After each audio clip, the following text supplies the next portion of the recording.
부끄럽네요. 잠시 기도하겠습니다.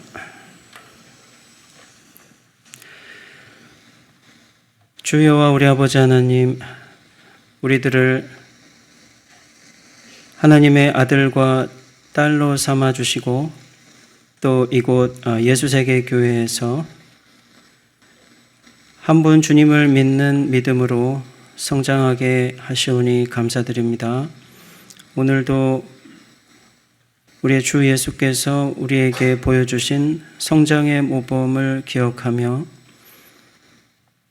주의 발자취를 따라 성장하는 삶을 배우고자 하오니 주의 성령님께서 우리 각 사람을 친히 가르쳐 주옵소서. 우리 구주 예수 그리스도의 이름으로 기도드립니다. 아멘. 예수세계교회 성도 여러분 뵙게 돼서 반갑습니다. 우리 담임 목사님과 당회에서 저에게 이렇게 주일에 하나님 말씀을 증거할 수 있도록 기회를 주셔서 다시 한번 감사드립니다. 우리 예수세계교회는 1993년 1월 1일에 양무리 교회로 시작을 했죠.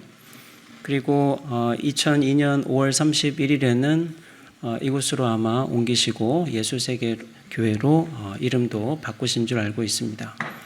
그러니까 올해는 한 31년쯤 되셨는데 아주 젊고 활기찬 여러분들의 모습을 보면서 그동안 여러분들은 이곳에서 함께 신앙생활을 하면서 어떤 목표들을 이루셨을까 생각해 봅니다. 이제 벌써 12월이 시작이 됐고 2024년도 마무리하는 시간이 왔습니다. 그리고 또 벌써 32년째 이 예수세계교회의 새로운 해를 맞이하게 되실 텐데 혹시 여러분은 여러분 신앙생활에 새로운 목표가 이미 있으신가요? 그동안 여러분들은 어떤 목표를 이루셨고 또 이제 새로운 목표를 이루시려고 하십니까? 여러분들에게 한 가지 권해드릴 목표가 있는데 완전해지시라는 겁니다.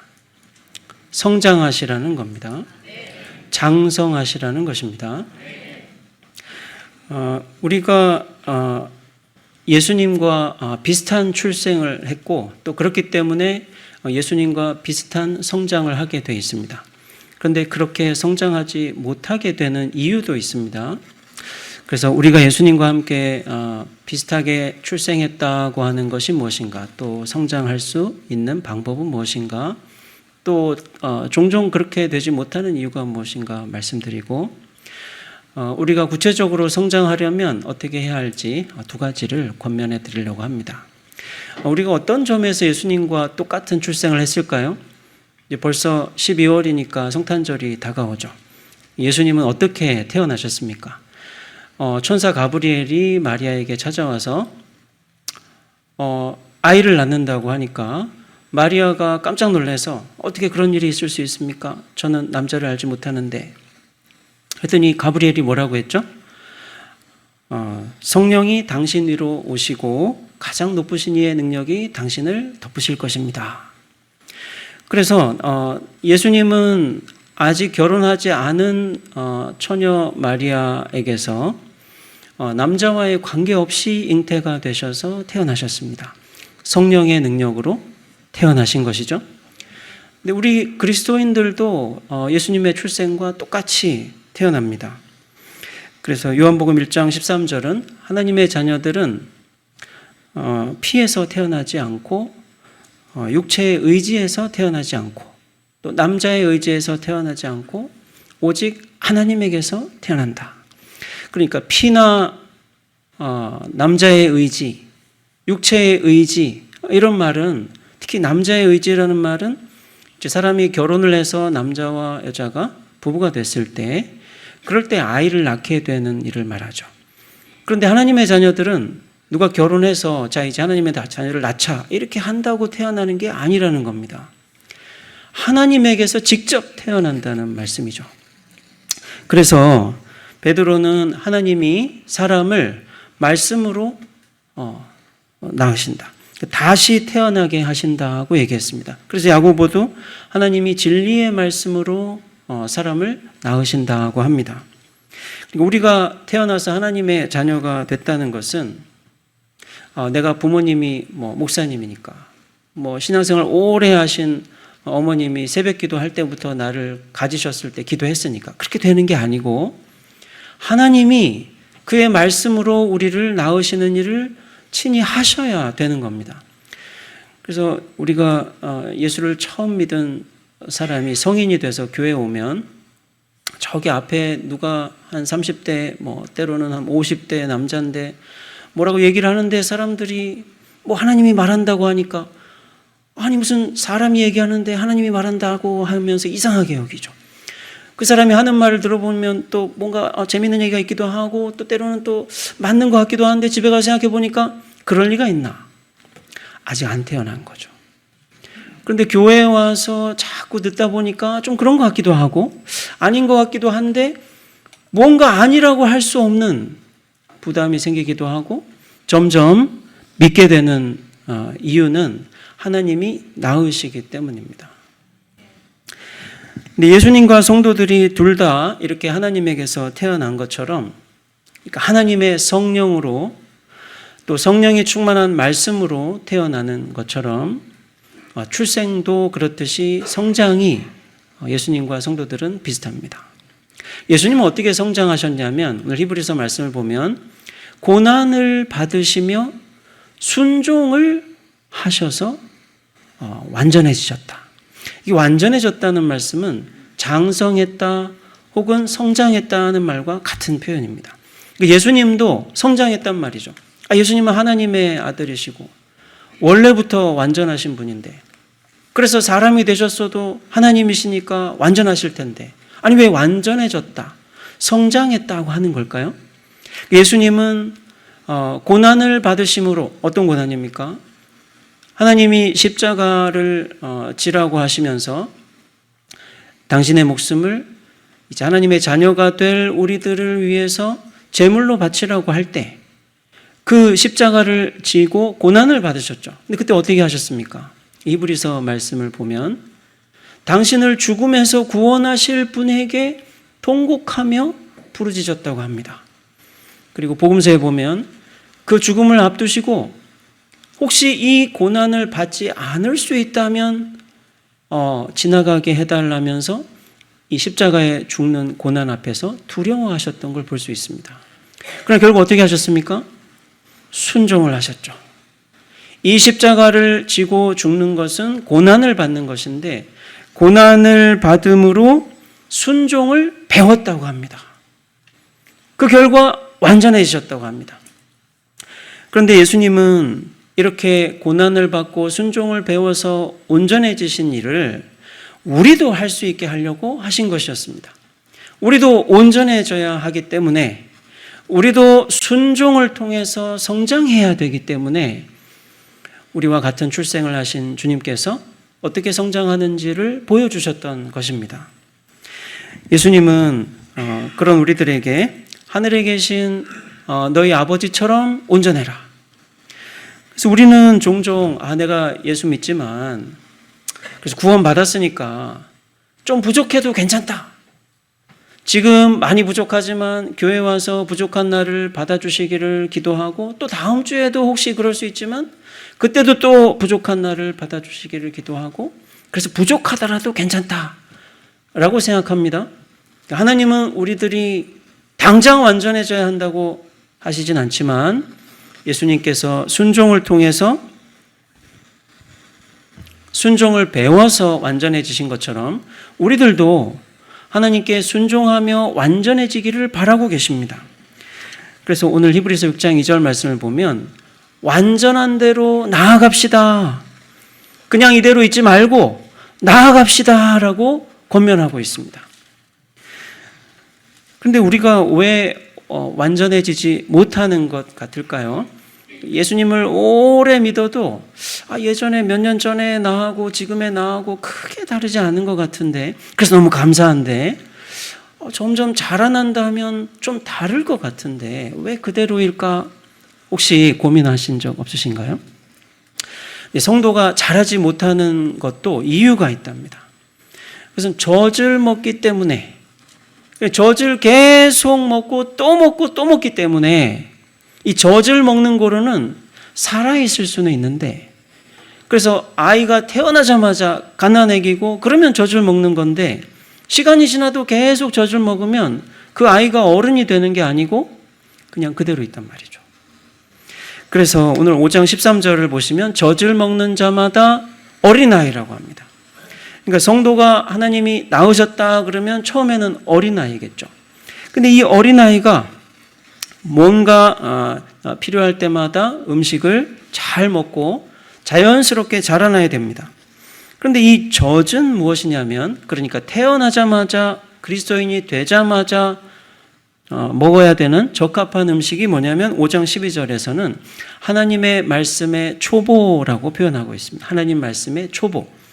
그러니까 하나님 자녀는 베드로가 말한 것처럼 다시 태어나고 야고보가 말한 것처럼 하나님의 말씀으로 태어나면 그 태어나는 것도 하나님의 말씀으로 하지만 처음에는 그 말씀 중에 하나님 말씀의 초보라고 하는 젖과 같이 듣고 얼른 이해하고 또 가능하면 신속하게 우선 믿어야 할 그런 말씀부터 먹는다는 것이죠. 그래서 베드로는 이것을 순수한 말씀의 젖이라고 했습니다. 순수한 말씀. 그래서 우리 어린아이들이 태어나면 조금이라도 이렇게 이 우유 같은 혹은 젖 속에 단단한 게 작은 알갱이라도 있으면 안 되죠.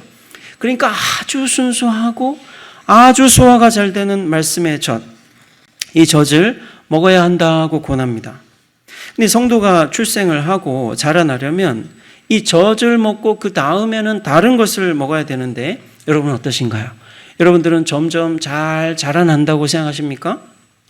그래서 우리 성장해야 되고 또 그러려면 좀 시간을 내서 성도들이 만나야 되고 또 이제 교회에서 성장반, 그렇죠?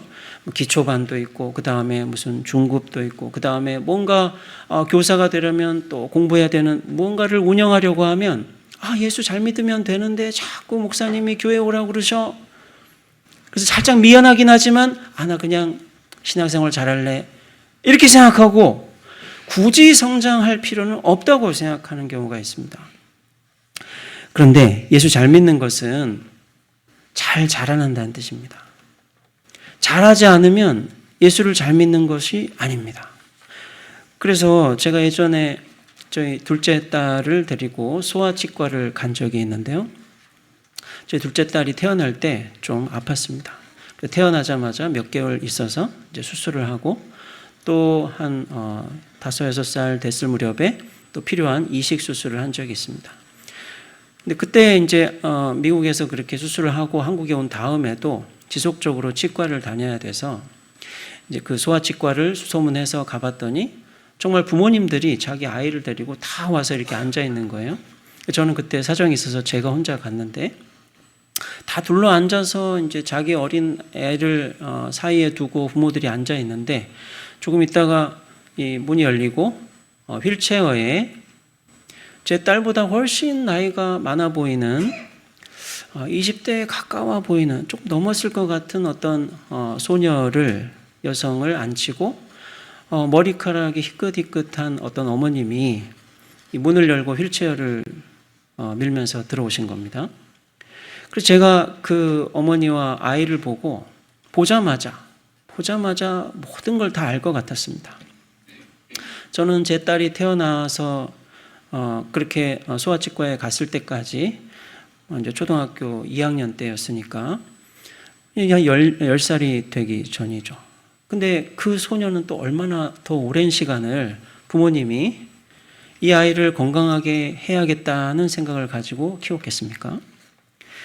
여러분, 하나님이 우리를 낳으신 분이라면, 즉 우리의 어머니고 아버지시라면 뭘 바라시겠습니까? 우리가 아프지 않기를 바라죠. 우리가 건강하게 자라기를 세상 누구보다 바라시기 마련입니다. 하나님이 정말 우리를 낳으신 게 맞고 우리가 하나님을 아버지라고 부르는 게 진심이라면 건강해야겠다. 잘 자라야겠다. 그런 마음이 없는 건 예수 잘 믿는 게 아닙니다. 아버지가 누군지 잘 모르는 겁니다. 성도들이 시간이 오래 지나도 자라지 않고 오래 지났는데도 젖을 먹는 이유가 뭐냐면 이렇게 해도 괜찮다, 이렇게 해도 예수 믿고 구원받았다 하는 안일한 마음에 빠져있기 때문이죠. 살아있을 수는 있지만 우리를 낳으신 하나님은 얼마나 슬프겠습니까? 사람이 신앙생활을 오래 하면 예배도 많이 참석했을 것이고 그러면서 기도도 그때그때 했을 텐데, 그래서 많은 기도를 했을 텐데 왜 잘하지 않는가? 젖을 먹으면 그냥 그대로 있는 것도 아니고, 오늘 히브리서 말씀을 보면은 어린아이가 된다고 합니다. 어린이가 된다고 합니다. 그러니까 시간이 지나면 우리 사람의 몸은 아무리 영양실조에 걸려도요, 어린애가 태어났을 때 그 갓난아이 모양 그대로는 있을 수 없어요. 우리 몸조차도 태어나서 아무리 먹는 게 조금은 부족해도 가난한 어떤 아프리카의 어떤 나라라거나 동남아시아의 나라를 가더라도 너무 불쌍하고 안타까운 환경의 아이들이 있습니다. 보면 딱 느낄 수 있죠. 좀 더 잘 먹어야겠구나, 성장해야겠구나. 그렇더라도 태어났을 때 울면서 엄마의 품에서 이렇게 얼굴을 비비는 그런 모습은 아니에요. 그러나 하나님이 낳은 자녀는 젖을 먹으면 어린아이가 돼버립니다. 그러니까 젖은 태어나서 필요하니까 먹는 게 당연하지만, 또 반드시 그래야 되지만 계속 먹으면 해롭습니다. 그래서 우리는 고난을 받고 순종을 배워서, 그래서 성장하신 예수님을 보면서 이 예수님처럼 하나님의 말씀, 성령으로 태어난 우리들은 어떻게 하면 예수님처럼 잘할 수 있을까? 아버지는 우리가 어떻게 건강하게 자라시기를 바랄까? 하나님의 말씀을 통해 믿고 실천해야겠습니다. 두 가지 권면을 드리고 싶은데요. 첫째는 목회자가 할 일에 대해서입니다. 왜 목회자가 할 일이 있냐면, 성도가 어떤 것을 먹느냐 하는 것은 그래, 나는 이제 더 이상 젖을 먹기 싫어, 이제부터는 나에게 필요한 다른 음식을 먹어야지 한다고 해서 자기가 스스로 먹을 수가 있는 게 아니라 그 성도에게 먹을 것을 주시려는 하나님이 목회자를 통해서 주시기 때문입니다. 그래서 하나님이 자녀들에게 젖을 그만 주고 싶으실 때, 정말로 성도들이 젖을 그만 먹으려면은 목회자가 젖을 안 줘야 됩니다. 그래야 성도들도 젖을 안 먹을 수 있습니다. 그래서 오늘 12절 말씀에 보면 젖을, 아까 말씀드린 하나님 말씀의 초보라고 했는데, 그 다음에 6장 1절을 보면은 그리스도의 도의 초보라고 합니다. 그러니까 어떤 하나님의 말씀이냐면 그리스도를 알려주는 말씀 중에서 아주 초보라고 할 수 있는 그런 말씀들이라는 거죠. 근데 여기 히브리서에 보면은 이 히브리서를 쓰고 읽었던 처음 예수를 믿었던 이 성도들이 이 그리스도에 대한 가르침의 초보라고 했던 6가지가 나와 있습니다. 아마 더 많았을 텐데 6가지의 아마 제목처럼 느껴지는 소개가 나와 있는데, 그 첫 번째가 죽은 행실들의 회개. 그러니까 행실이 죽었다는 것은 그 사람이 죽었다는 거죠. 하나님이 성도를 죄에서 자유하게 하시면 그 성도는 죽은 게 아니라 살아 있습니다. 그럼에도 불구하고 성도가 죄로부터 자유하지만 아직도 죄의 종인 것처럼 아직 부패한 본성을 가지고 있기 때문에 자기에게 주신 예수님의 의와 맞지 않는 거짓말도 잘하고요. 그리고 뭔가 이런 거 내가 좀 남들보다 먼저 가진다고 잠깐이지 하나님이 칭찬하실 수 있는 건 아닌데 욕심을 부리면서 이기적으로 살 때 교회에 와서 하나님 말씀을 들으면 아이고, 내가 또 죄의 종처럼 살았구나, 그렇게 살면 안 되는데, 그러니까 죽은 사람들이 하나님을 모르기 때문에 열심히 최선을 다해 살았던 그런 행동들을 나도 했단 말이죠. 이게 죽은 사람의 행동, 죽은 행실입니다. 근데 이제 이렇게 하지 말아야겠다. 예수를 믿으면 그 예수를 믿고 살았기 때문에 그런 죽은 행실을 하지 말아야겠다 하는 가르침이 있습니다. 죽은 행실들의 회개죠, 회개. 그리고 살아계신 하나님을 섬겨야겠다. 그래서 예수를 믿으면 이건 우상이야. 제가 사는 수원에는 청년들이 저기 맛있는 거 먹으러 행궁동이라는 데를 갑니다. 행궁동. 수원 정조대왕 거기 가면은 제일 많은 게 뭐 무슨 뭐 인터넷 카페에 있는 음식점도 있지만 타로점이 되게 많아요. 이런 주로 카페라고 합니다.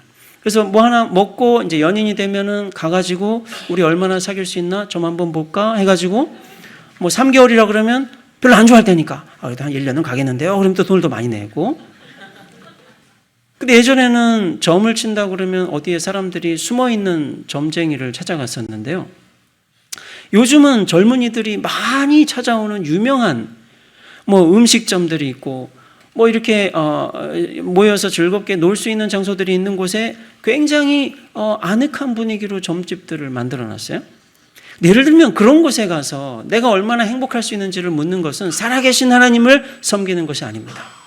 살아계신 하나님은 예수를 통해 나를 건지시고 그 하나님을 믿는 사람이 자기 욕망으로 만들어낸 목표 같은 것들이 아니라 그 하나님이 나에게 어떻게 살라고 하시는가를 알고 살아가거든요. 그게 살아계신 하나님을 섬기는 겁니다. 그런 믿음은 태어나자마자 예수를 믿으면서 생기는 믿음이고 젖을 먹는 음식과 같죠. 그리고 세례들이 있다고 합니다. 우리는 예수님을 믿고 한 6개월 이제 학습을 하고 또 6개월 지나서 이제 세례를 받고 교단마다 조금 다르긴 하지만 근데 이제 세례가 그런 세례만 있는 게 아니고요. 세례들이라고 해서 많이 있는데 사실 그런 세례를 받는 이유는 내가 비록 뭐 1900 몇 년에 태어나서 지금 나이가 뭐 50세고 뭐 2000 몇 년에 태어나서 뭐 10몇 세고 20 몇 세고 하더라도 그보다 더 훨씬 더 예전에 골고다에서 죽으신 예수님이 나와 함께 십자가에서 같이 죽었다. 그리고 죽으실 후에 부활하실 때도 나와 같이 부활했다. 예수와 함께 죽고 예수와 함께 살았다는 것을 세례라고 합니다. 여러분 몇 번 들어보셨죠? 믿고 계시죠? 그래서 사람들 앞에서 내가 예수를 믿고 살겠습니다 약속을 하고 목사님이 이렇게 물을 뿌리고 하실 때는 그 세례를 믿는다고 고백하는 거죠. 그래서 예수와 함께 하나 돼서 내가 죽기도 하고 또 다시 살았기 때문에 이제 나는 죽어버린 그 사람이 아니고 예수와 함께 살아난 오늘 기도하신 집사님 기도 속의 말처럼 주님과 함께 하나님의 보좌에 앉아 세상을 통치하는 왕과 같은 하나님의 자녀임을 믿는 믿음이 그 젖과 같은 말씀 중에 하나입니다. 그리고 또 하나는 안수가 있죠. 여러분 안수 역시 종종 이렇게 중요한 의미가 있을 때 손을 얹고 기도한다고 하는데 안수는 아무나 하면 안 됩니다. 성경에 보면 하나님이 교회에 이제 뭔가 권위를 주시고 말씀도 증거하고 뭔가 성도들을 잘 신앙으로 자라날 수 있도록 이 가르치는 역할 또 다스리는 역할을 하도록 감독이나 장로를 세우셨는데 뭐 복음 전하는 사람들도 마찬가지죠. 이 사람들이 안수를 하면 딴 사람들은 아무 일도 안 일어나는데 뭐 성령이 그 사람들에게 뭔가 어떤 일을 하신다거나 또 마음을 뜨겁게 해서 뭔가 믿음을 주시거나 뭔가 하나님이 교회에 세우신 질서를 알려주는 게 이 안수와 관련되어 있습니다. 그러니까 예수를 믿으면 교회에 와서 저 40대 아저씨가 뭔데 자기가 하나님 말을 한다고 그러지? 라고 했다가 저 사람이 틀림없이 나랑 비슷한 뭐 어디서 무슨 음식을 먹고 뭐 어떤 생활을 아파트에 살고 그런 사람인데 그런데 저 사람이 하는 말이 저 사람의 말이면서 동시에 하나님이 하시는 말씀이로군. 권위를 인정하게 되죠. 이게 안수에 대한 가르침입니다. 그리고 사람이 다시 부활을 하죠. 그래서 지금까지 죽었던 사람 또 앞으로 태어나서 죽을 사람 모든 사람이 다 태어나서 다 죽은 다음에 어떻게 합니까? 영원한 심판을 받게 됩니다. 이런 6가지 이외에도 예수를 믿은 다음 그래서 이제 예수에 대해서 알아야 될 중요한 것부터 뭔가 젖과 같이 잘 믿을 수 있는 그런 가르침들을 젖이라고 했는데 중요한 것은 이 젖과 같은 말씀들을 가능한 신속하게 그리고 잘 믿어서 어린아이가 자라나야겠지만 근데 이 젖만 자꾸 먹어서는 그러니까 오늘도 회개하고 그 다음 주도 회개하고 내년 이맘때도 회개하는 것으로는 성장할 수 없습니다. 내가 그리스도와 함께 죽었고 살았다 하는 이 감격의 은혜를 예배 때마다 듣는 게 감사하고 뭔가 한 주 동안 너무 바빠가지고 내가 성경도 잘 못 읽고 기도 좀 등한시했더니 오늘 주일에 교회 왔더니 어떻게 목사님이 나를 잘 아시고 그리스도의 영원한 속죄의 은혜를 받았으니 걱정하지 말라고 하면서 용기를 주셔서 너무 고마워서 나갈 때 목사님 고마워요 은혜 받았어요 했는데 다음 주에도 또 그렇게 하고 그 다음 주에도 또 그런 은혜를 받으면 이 젖과 같은 말씀이 나를 성장하게 해주는 것이 아니라 오히려 계속 어려지게 약하게 만들 뿐입니다. 여러분들은 성장하려면 이런 젖을 떼야 되죠. 그리스도에 관한 기본 이 기초의 말씀들을 더 이상 말하지 말아야 됩니다. 그래서 성도들은 목사님이 이제 우리 성도들을 위해서 더 이상 젖이 아니라 저보다는 조금 더 단단한 그래서 성장에 필요한 말씀을 내가 전해야겠다고 할 때 들으면 어떻게 됩니까? 목사님이 내가 모르는 얘기를 하지 은혜되는 말씀 해주시면 좋겠는데 이번 주에는 은혜가 좀 약했어 목사님 좀 더 잘해주세요 이렇게 하게 될 수도 있거든요. 뭔가 내가 아는 말씀을 들으면 금방 알게 되고 내가 이미 믿었지만 지금도 믿으면서 너무 기분이 좋고 그래서 뭔가 마음이 편안해지고 강해지는 느낌이 드는데 모르는 얘기를 들으면 아이고 좀 은혜로운 말씀을 들어야 되는데 오늘 좀 은혜가 적다 오해를 하게 되죠. 그러나 목사님들은 성도들이 그동안 익숙했던 말씀을 되풀이해서 들으며 어린아이가 돼버리지 않도록 오히려 성장할 수 있도록 성도들이 원하더라도 혹은 요구하더라도 때로는 성도들이 의견을 모아서 막 건의를 해요. 목사님 이번 주 이런 말씀 해주면 좋겠어요. 이 젖이 좋아요. 그때 자꾸 먹었던 젖이 또 생각나요. 출애굽한 성도들이 말이죠. 자기들이 구속을 받고 하나님의 백성이 돼서 광야로 들어와 봤더니 하나님 백성이 되면 엄청 좋을 줄 알았는데 종이었을 때 먹었던 부추가 생각나고 말이죠. 오이가 생각나고 거기서는 맨날 노동을 하고 힘들었었지만 얼마나 배부르게 먹었나 하면서 종의 신분을 그리워하는 걸 볼 수 있습니다. 하지만 예수를 믿으면 비록 광야와 같고 예전에 익숙했던 즐거움이 없어졌다 하더라도 영광스러운 하나님의 자녀로서 만나가 있고 자기들을 따르며 반석과 같은 그리스도에게서 나오는 생수가 있는 것인데 그 가치를 몰라요. 근데 우리 성도들은 자기가 젖을 떼고 나면 내가 젖을 뗐구나 하는 것을 좀 알기도 했었답니다. 그래서 우리도 그런 성도들처럼 좀 자각을 할 수 있을 텐데 시편에 보면은 이 젖을 떼고 얼마 되지 않은 성도들이 하는 말이 있습니다. 시편 131편인데요. 주님, 내 마음이 교만하지 않고 내 눈들이 높지 않습니다. 대단한 일들과 내가 감당 못할 기적들을 애쓰지 않습니다. 다만 내 영혼을 잔잔하게 하고 잠잠하게 합니다. 젖된 아이가 자기 어머니에게 있듯이 젖된 아이처럼 내 영혼이 나에게 있습니다. 여기 보면 자기 영혼을 지금 하나님께 예배드리러 왔을 때 마치 젖된 아기가 엄마 품에서 있는 것처럼 스스로 자기 영혼을 이렇게 만들 수 있다고 합니다. 여러분, 젖된 아이라는 것은 젖을 막 먹다가 이제 젖을 다 먹고 배가 불려서 이렇게 엄마에게서 젖을 뗀 이 아이를 얘기한 게 아니라 젖을 뗐다는 말이 말하듯이 더 이상 젖을 안 먹는다는 얘기입니다. 젖을 안 먹는 아이는 어떻게 하냐면 이 오래된 건 아니에요. 왜냐하면 이제 엄마 품에 다시 있다고 하는 거는 젖을 안 먹는데 엄마 품에 왜 있습니까?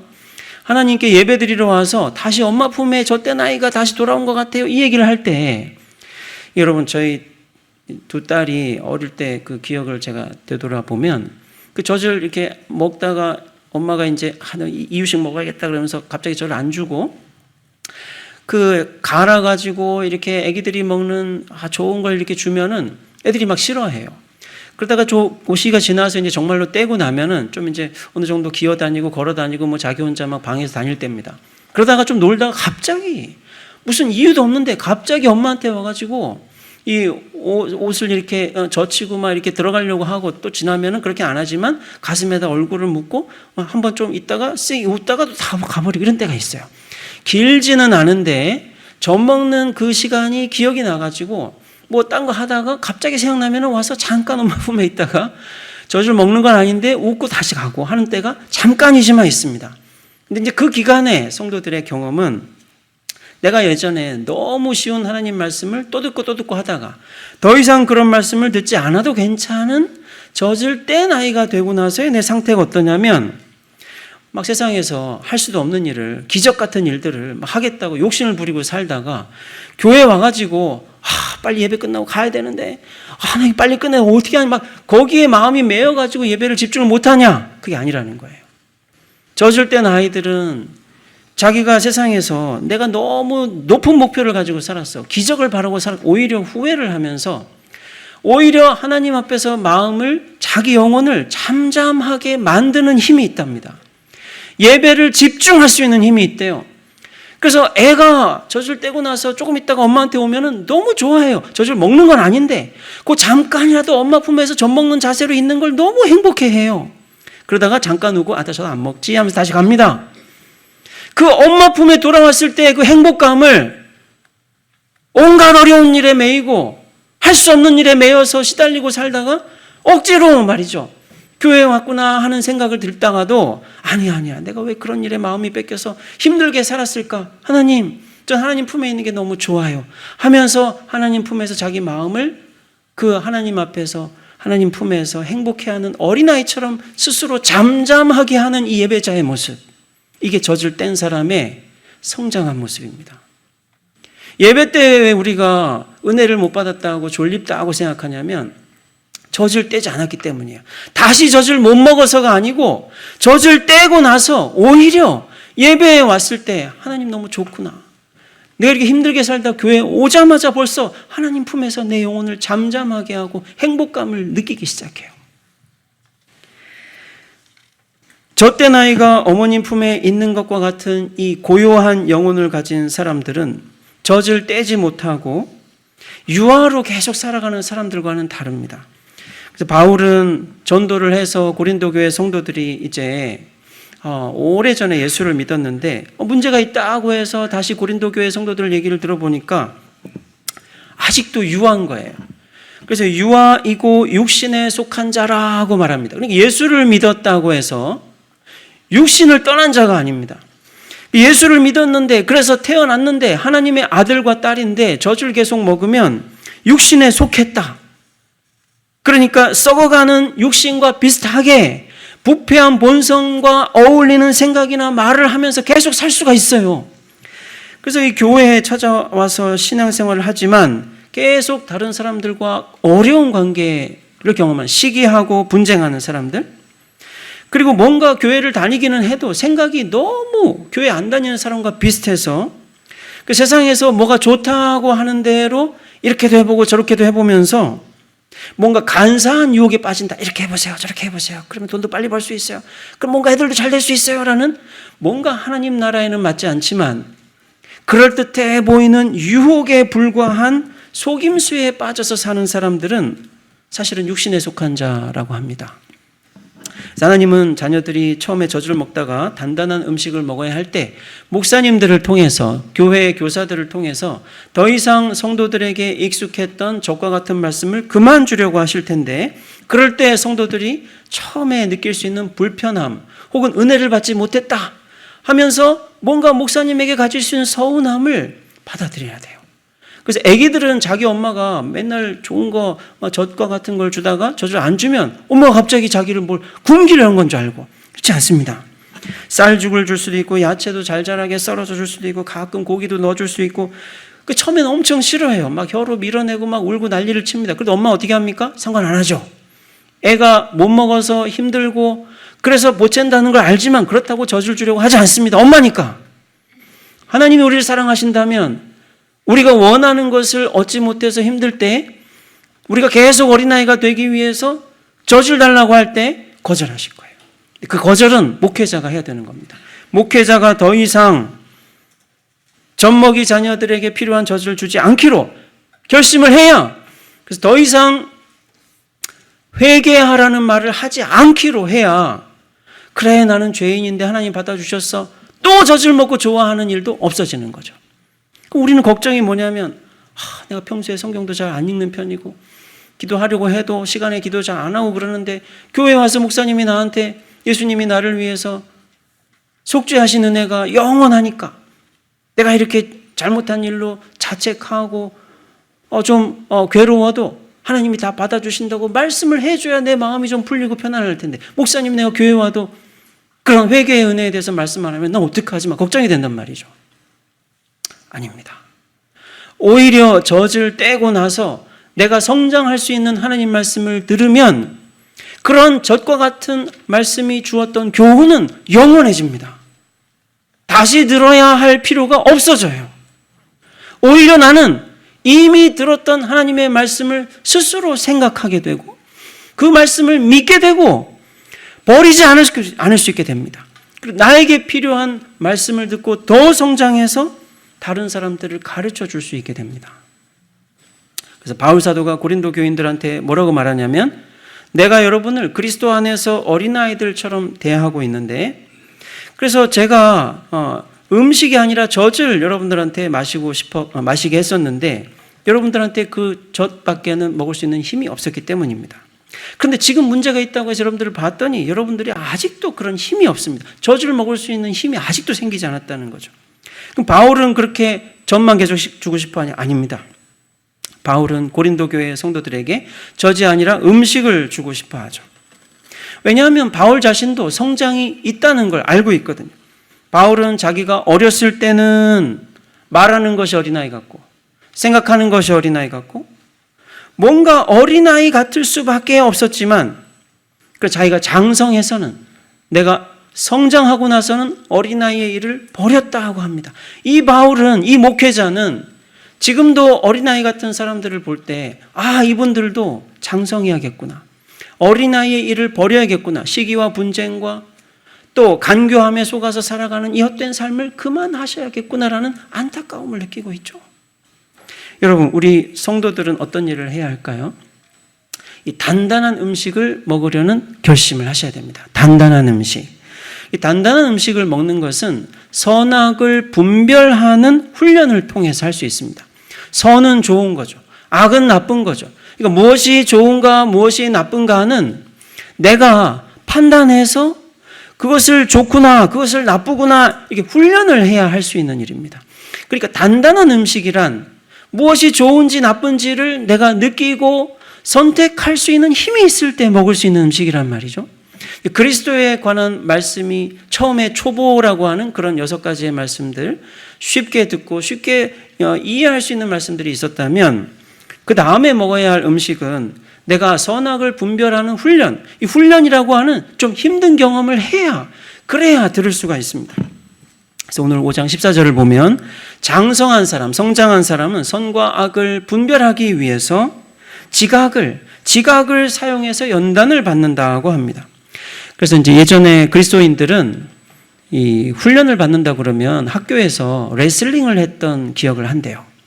그래서 이 예수님 시대의 성도들은 이 학교에 가면, 이거 우리 이제 초등학교, 이제 중학교 정도 되는 나이죠. 그때 학교에 가면 반드시 학교에서 이 훈련이라고 하는 게 있는데 그 훈련이 레슬링입니다. 여러분, 요즘도 우리가 아시안 게임, 올림픽 할 때 레슬링 경기를 보면 이 선수들의 귀가 이렇게 맨들맨들한 걸 볼 수 있어요. 얼마나 이 바닥에 쓰러지고 누군가 자기를 눌러가지고 귀가 닳았는지, 아니 우리는 아무리 이렇게 세게 몇 번 정도 해도 되지가 않는 일인데 그분들은 얼마나 힘들게 땀을 흘리고 귀가 눌렸는지 정말 이렇게 납작해졌어요. 그래서 우리가 이 훈련을 많이 한다는 것은 건강한 상태를 유지하기 위해서일 텐데, 그런 건강한 상태가 되기 위해서 무슨 연습을 많이 해야 되죠. 제가 사는 이제 수원에 그 구운동이라는 곳에 가까이에 그 마을 그 호수가 있습니다. 거기에 가면은 커다란 이 그 바퀴가 있어요.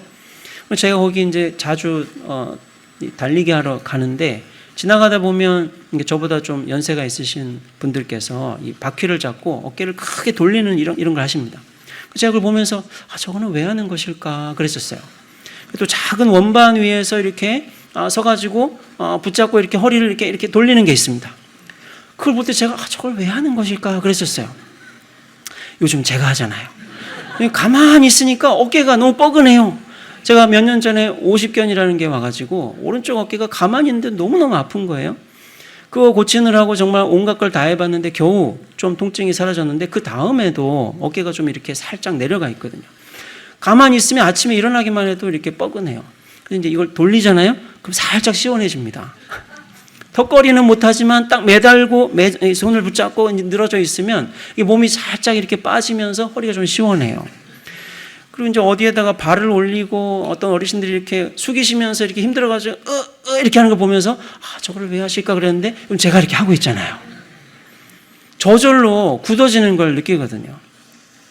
여러분, 우리가 건강한 상태를 유지하려면, 선과 악을 분별할 수 있으려면 당연히 좋은 걸 좋은 거라고 그러고 당연히 나쁜 걸 나쁜 거라고 하는 이 건강한 상태를 유지하려면 힘든 훈련을 스스로 해야 됩니다. 힘든 훈련을 해야 돼요. 그래서 이 선과 악을 판단하는 훈련, 그것은 어렵게 느껴지는 하나님 말씀을 믿으려고 하는 수고가 어렵게 느껴지고 뭔가 처음 들어보는 것 같고 그래서 내가 이미 잘 알고 있는 말씀은 아닌데 그래도 목사님의 말씀을 잘 듣고 뭔가 어려워 보이지만 처음 들으니까 낯설지만 그래도 알려고 할 때 이게 힘든 겁니다. 이게. 그래서 마침내 이해하는 것이 나를 건강한 상태로 유지하는 거예요. 이해하는 일을 너무 안 하다 보니까 좋은 것도 좋은지 몰라요. 나쁜 것도 나쁜 건지 몰라요. 아예 지각이 죽은 사람처럼 돼버리는 불행한 일이 일어나요. 애기들은 젖을 줄 때 어머 좋은 젖이 왔어. 어머 오늘 젖은 좀 나쁘네. 안 합니다. 젖밖에 몰라요. 아무리 영양소가 더 좋고 정말로 필요해서 조금이라도 뼈가 단단해지고 조금이라도 자라려면 필요한 영양분이 들어있는 걸 엄마는 아니까 주려고 해도 애는 그게 나쁜 건 줄 알고 좋은 걸 나쁘다고 생각해요. 참아야 되죠. 선악을 분별하는 일을 교회에서 하려면 그러니까 하나님이 주시는 말씀을 듣고 이거는 좋구나. 내가 이렇게 생각하는 거는 그동안 좋은 줄 알았는데 욕심 부리고 성공하는 게 좋은 줄 알았는데 말이죠. 욕심 안 부려서 조금 불편한 게 오히려 좋은 거구나 하려면 하나님 말씀이 낯설 때 그 낯선 말씀을 이해하는 지각을 훈련하는 그 좋은 것을 좋다고 나쁜 것을 나쁜 것으로 이해하는 하나님 말씀을 아는데 수고를 해야 돼요. 근데 그렇게 할 때 좀 아픈 때가 있어요. 나는 그렇게 생각 안 하는데 목사님이 내 생각이 틀렸다고 하십니다.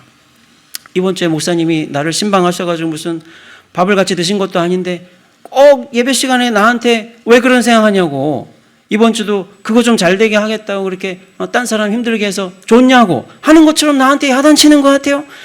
그래서 목사님이 개인적으로 만나서 아니면 전화로 잠깐 살짝 말씀하지 예배 시간에 나한테 저렇게 야단친다고 서운할 때가 있습니다. 그래서 예수 믿을 때 처음에 해야 될 일이 목사님이 말하지만 하나님이 나에게 말씀한다는 믿음인데요.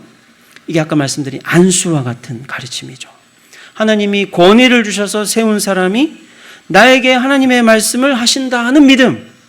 근데 이 믿음을 가지고 살아가다 보면 때로는 목사님이 나에게 그렇게 살면 안 된다고 예배 시간에 혹은 성경 말씀을 통해서 소모임에서도 가르쳐 주실 때가 있어요. 좀 아픈 겁니다. 내가 얼마나 힘들게 사는지 모르고 그런 힘든 나한테 위로나 해주실지언정 왜 나한테 잘 못한다고 하셔? 서운하죠? 아닙니다. 좋은 게 나한테 힘들 수가 있어요. 여러분 좀 지났지만 지난 파리올림픽에서 여성 복싱 종목에서 많이 뉴스가 된 일이 있었는데 여성 복싱 선수 중에 여성인데 말이죠. 여성인데 몸에서 남성 호르몬도 나오고 여성 호르몬도 나오기 마련이지만 이 여성 선수는 그 알제리의 칼리프라는 선수입니다. 남성 호르몬이 딴 여성 선수보다 너무 많이 나오는 거예요. 그 선수 모양을 딱 보면 모습을 보면 사진 자체가 벌써 피부도 좀 검지만 알제리 칼리프 진짜 남자 같아요. 근육이 대단합니다. 그래서 그 파리 올림픽에서 이탈리아의 카린이라는 그냥 평범한 여성 선수가 이제 그 예선에서 경기를 했는데 다들 주목하기를 벌써 이 예선에 오기 전부터 이 칼리프 선수가 그러니까 모습은 생물학적으로는 여성이지만 거의 남성과 같은 근육과 힘을 가진 선수라서 이 복싱 연맹에서는 말이죠. 이 선수 남자처럼 해야지 여성 게임에 이렇게 참여해서는 안 된다고 막 항의도 했지만 올림픽 위원회에서는 그런 거 아니라고 막 평등을 주장하고 막 이렇게 받아주면서 화제가 됐던 선수인데 46초 만에 이탈리아의 카리니 선수가 칼리프 선수에게 3대인가 맞고 기권했습니다. 그래서 이 카리니 선수가 인터뷰를 하는데요.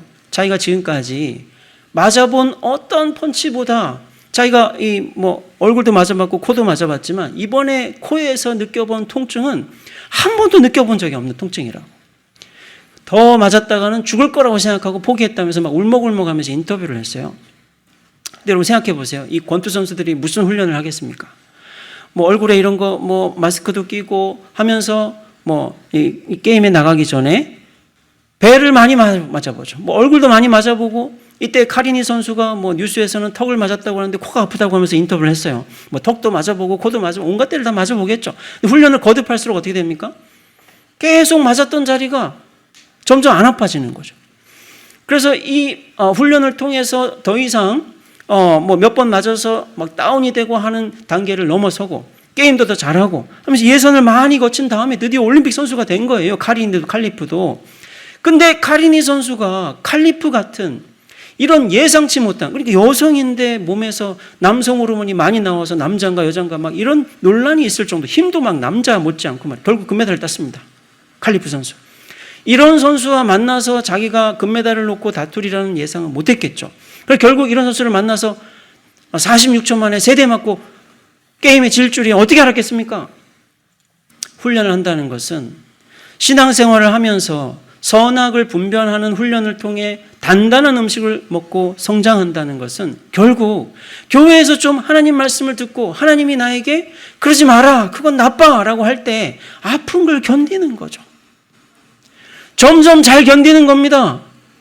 그래서 하나님이 나를 아름답게 하고 건강하게 하시려 할 때 내가 더 이상 종처럼 노예처럼 죄에 사로잡힌 자처럼 살지 않아도 될 때, 그 내가 좋아하는 걸 끊으라고 할 때 좀 서운하고 뭔가 나를 위로하고 응원해 주셔야지, 왜 나한테 저렇게 서운하게 말씀하지, 섭섭하게 말씀하지? 그 아픈 걸 견디는 거예요. 목사님이 내가 싫어서가 아니고 나를 사랑하시는구나. 아니, 하나님이 나를 사랑하시는구나. 그래서 여러분, 목사님께서 여러분들 한 사람 한 사람의 사정을 아실 수도 있고 모르실 수도 있습니다. 근데 모르고 말씀하실 때도 꼭 아는 것처럼 말씀할 수 있어요. 그래서 제가 담임 목회를 한 적이 있는데 그날이 부활절이었습니다. 그래서 제가 부활하신 예수님을 이 히브리서 말씀을 통해 증거했어요. 그래서 예수님은 부활하셔서 만물을 그의 발 아래에 두시게 됐고, 그러니까 그 부활하신 예수님을 예배해야 되고, 우리가 이 부활하신 예수님께 감사하고 예배하자, 이렇게 그 만물이 그의 발 아래 복종하게 됐을 만큼 높아지신 예수님을 이 부활하신 예수님으로 설교를 했어요. 근데 그날 예배가 끝나고 나서 우리 교회 한 성도님이 저한테 길게 이메일을 하셨어요. 목사님이 어떻게 예배 때 자기를 그렇게 직접 나무라는지 자기는 이해가 안 된다면서, 왜 만나서 자기한테 권면을 하셔야지 예배 때 사람들 다 듣는 데서 자기를 야단쳤. 저는 야단친 게 없습니다. 그냥 부활절이라서 예수님이 부활하셨고 만물을 그의 발 아래 두셨으니 다 복종해야 된다, 만물이 복종, 이렇게 말했을 뿐이에요. 근데 이틀 전에 금요일 날 저녁에 구역 예배를 갔는데, 이 부활절을 앞두고 성도들이 교제하면서 이제 얘기를 하다가 이 자매님이 자기는 예수님의 부활을 안 믿는다고 그랬다는 거예요. 그래서 이제 부활을 했냐 안 했냐, 믿어야 되냐 안 믿어, 이런 얘기를 하고 구역 모임이 끝났는데, 구역장님이 저한테 얘기해 준 것도 아니고 저는 그냥 부활절이니까 예수님이 높아지셨고 우리는 그런 만물을 그의 발 아래 두신 주님께 복종해야 됩니다, 이렇게 말했을 뿐인데, 앉아서 듣는 집사님은 제가 하는 말이 왜 예수님께 복종하지 않고 부활을 믿지 않고 이렇게 받아들이지 않냐고 야단치는 말로 들었다는 거예요. 그래서 제가 그 사정을 나중에 알게 되고, 저는 그런 일을 전혀 몰랐었고 그냥 부활을 증거했을 뿐인데 집사님께서 마침 그렇게 들으셨나 봐요. 막 한참을 질담을 흘리고 설명을 했죠. 그 다음에 제가 생각을 해봤어요. 만약에 제가 구역 예배 때 집사님이 부활을 안 믿고 계시다는 사실을 주일 예배 전에 알았다면 어떻게 될까요? 그래서 제가 뭘 설교할지 딱 준비를 했다가, 예수님께서 부활하셨다는 말을 내가 하기로 미리 계획을 하고 원고를 마련했는데 금요일 저녁에 딱 토요일 아침이겠죠. 전화를 받았는데 누구 집사님이 부활 안 믿으신데 어쩌면 저희 딱 들었어요. 그럼 제가 내가 혹시 이 얘기를 했을 때 집사님이 부활을 믿어야 된다는 내 말을 듣고 구역 예배 때 있었던 일을 가지고 왜 예배 때 얘기하냐고 그렇게 서운하면 어떡하지? 이러면서 말할까 말까 고민할까요? 그래서 제가 걱정이 돼가지고, 원래 그분이 예민하신 분이거든요. 말을 하지 말아야겠다 생각을 하면 저는 어떻게 되겠습니까? 성도에게 하나님이 반드시 믿도록 말씀해야 될 것을 제가 사정을 모르는데도 준비하게 하셨다가 저는 아무 사정을 모른 채 말했어도 책망하는 말씀으로 들릴 수 있었다면 하나님은 그 성도가 얼마나 부활을 믿어야 된다고 생각하셨겠어요. 근데 그런 제가 오히려 부활을 믿으라는 말을 하지 않기로 해서 그 성도가 예수의 부활도 안 믿은 채 살도록 내버려 두는 게 되지 않겠습니까? 만약에 부활 정도가 아니고요, 성도로서 반드시 믿어야 되지만 믿지 않고 있는 문제들이 있을 때, 성도로서는 합당치 않은 문제가 있을 때 목사님들이 얼마나 걱정을 하시겠어요. 목사님들이 성도들을 만나거나 만나지 않을 때 기도하면서 성도들에게 이분에게 이 말씀을 통해서 권면해야겠다 기도하고 나서 생각을 하고 정성껏 말씀을 준비했을 때 고민도 많이 하죠. 혹시 오해를 하면 어떡하나? 혹시 뭔가 받아들이고 성장하는 대신 뭔가 어려움을 겪게 되면 어떻게 하나? 그렇더라도 하나님께 얼마나 간절히 기도하고 그 성도를 위해서 하나님의 마음을 가지고 권면하시려 하겠습니까? 그때 좋은 걸 좋은 걸로 받아들이는 훈련을 해야 된다고요. 하나님이 나를 그리스도처럼 장성하게 되려고 고난을 받고 순종하신 예수님의 모범을 따르게 하려고 순종하라고 할 때 그 어려움, 하나님의 말씀을 듣고 이것이 나를 위해 좋은 것이라는 믿음을 가지고 받아들이는 이 수고, 그리스도의 고난에 비하면 작은 고난이겠지만 하나님의 말씀을 듣고 성장하는 수고를 해야만 우리들은 타락하지 않습니다. 그래서 오늘 말씀 6장 4절부터 말씀하기를 예수를 믿고 성장하지 않는 사람의 특징을 얘기해 줍니다. 한번 빛을 받고 하늘의 은사를 맛보고 성령에 참여한 바 되고, 그러니까 예수를 믿으면 이걸 다 합니다. 죽음에서 옮겨서 빛의 나라, 생명의 나라로 오고요, 성령을 받고 예수가 하나님의 아들이시라는 거, 나도 그 예수를 믿고 하나님의 자녀가 됐다는 믿음을 가집니다. 성령에 참여해요. 성령을 받습니다. 하나님의 선한 말씀, 내세의 능력, 그래 내가 점점 늙어가고 아쉬운 것도 많지만 내가 이런다고 끝나는 건 아니지. 영원한 생명에 대한 믿음을 가져요. 즐거움을 누립니다. 그런데 그런 사람들이 타락하는 경우가 있습니다. 그런 사람들이 점점 자라는 게 아니라 타락한 자들이 있다고 하면, 이들은 히브리서 6장 5절에 말씀하기를 다시 새롭게 하여 회개할 수 없다. 이는 그들이 하나님의 아들을 다시 십자가에 못 박아 드러내놓고 욕되게 하기 때문이다. 그러니까 은혜를 받고 신앙생활을 하는데 정상적인 성장을 하지 못하는 사람들은 어떤 위험이 있냐면 예수님을 다시 십자가에 못 박는 것과 똑같은, 오히려 십자가의 원수가 되는 타락의 위험이 있다고요. 여러분들은 그렇지 않을 겁니다. 하지만 그럴 수 있다는 사실을 성경이 가르쳐주고 그 대신에 다시 회개해서 십자가의 예수를 다시 못 박는, 결코 다시 해서는 안 되는 그런 일을 하지 말고 어떻게 해야 되느냐? 다시 교훈의 털을 닦지 말고 완전한 대로 나아가라. 다시 해야 되는 일이 두 가지 있어요. 그러니까 다시와 관련된 게 두 개 있습니다. 다시 회개하지 못할 사람이 되어버리거나, 이게 한 가지고요. 예수님을 다시 십자가에 못 박는 거나 마찬가지인 타락해버리는, 성장하지 않는 사람의 불행에 빠져버리거나, 아니면 여러분들이 하셔야 될 일, 다시 이 기초와 같은 교훈의 기본 털을 닦지 않는 일을 하거나, 둘 중에 하나입니다. 그러니까 성장을 하거나 타락하거나 둘 중에 하나예요. 성장을 하지 않는데도 예수 믿으면 괜찮지, 좀 부족해도 감사하지, 왜 자꾸 성장하라고 하세요? 아닙니다. 위험한 상태예요. 그리스도께서 말씀하신 것처럼 하늘에 계신 하나님 아버지와 같이 온전해지려는 목표를 세우셔야 됩니다. 내가 젖을 때리라, 그리고 목사님께서 말씀하시는 선한 것을 또는 악한 것을 분별하는 훈련. 그래서 하나님의 말씀이 처음 들어보는 것 같고, 그래서 낯설지만 내가 원하는 말씀을 해주지 않아서 좀 불편할 수도 있지만, 그러나 내가 믿어야 할 것, 그래서 나쁘다는 것을 나쁘게 알게 되고 좋은 것을 좋은 게 알게 돼서 마침내 그리스도의 장성한 분량에 이르게 하려는 이 목사님을 통해 주시는 단단한 음식을 먹어야겠구나, 이 결심을 하시기 바랍니다. 여러분, 예수세계의 교회가 이 분당 지역만 아니라 목사님이 가신 뉴질랜드도 그렇고 우리나라 전국에 성장하는 아름다운 교회의 성도들이 있는 안식처와 같은 그런 교회가 되시기 바랍니다. 하나님 말씀이 여러분들을 적시는 이슬처럼 젖과 같은 말씀을 또 성도들에게 주시고, 그 다음에 단단한 음식을 주시기도 하면서 깊이 뿌리 내린 백향목처럼 우람한 숲이 되는, 또 향기를 날리는 교회가 되시기를 주님의 이름으로 축복합니다. 기도하겠습니다.